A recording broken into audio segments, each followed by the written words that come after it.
درود، من سایه هستم. با ویدیوی دوممون در خدمت شما هستیم. با ما باشید.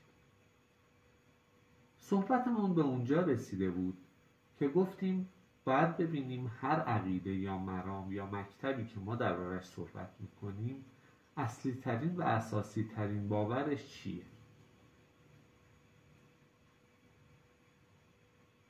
که به اینجا رسیدیم خدا باور بودن یا خدا ناباور بودن.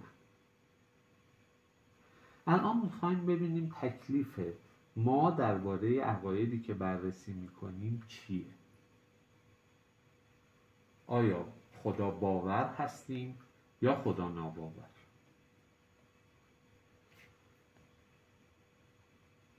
فرض میگیریم هیچی نمیدونیم درباره اینکه خدایی هست یا نه.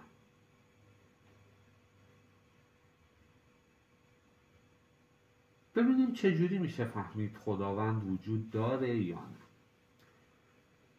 گروهی بر این باورند که هیچ دلیل علمی بر وجود خداوند نیست.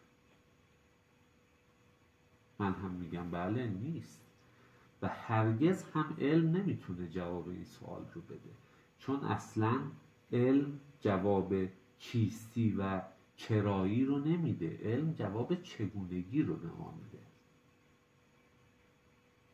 پس اصلا صحبت درباره خدا در علم صحبت درستی نیست. حالا ببینیم در منطق و فلسفه در جاهایی که چیستی و چرایی رو مورد بحث قرار میدن چی؟ میتونیم به این نتیجه برسیم که خداوند وجود داره یا نه؟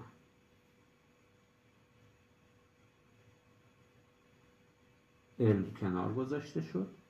الان میخوایم ببینیم بر اساس منطق انسان، چیزی که انسان درکش میکنه و بقیه موجودات تا جایی که ما میدونیم ازش عاجز هستن.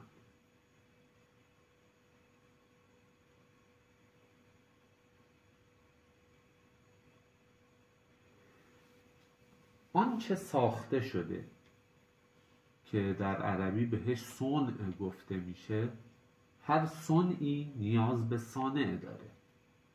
یعنی هر آنچه ساخته شده سازنده‌ای نیاز داره. این از نظر منطقی بحثی درش نیست. و هر جا نظمی هست نیازمند ناظمه. این هم از نظر منطقی بحثی درش نیست.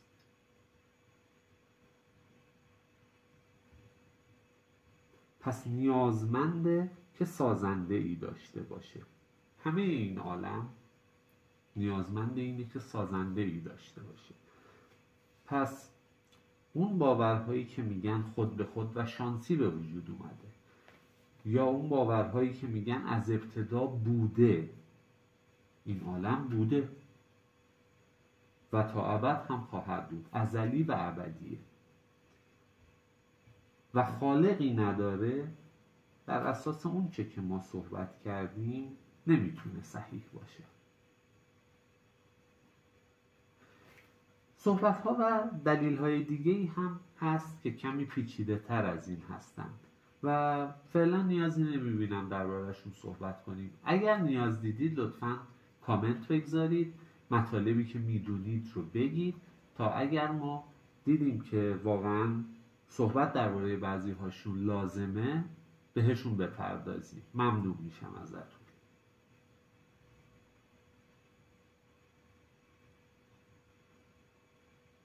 پس از اینجا مشخص میشه که ما میخوایم درباره عقاید خدا باور صحبت بکنیم، نه عقاید ضد خدا یا اونهایی که خدا ناباور هستن.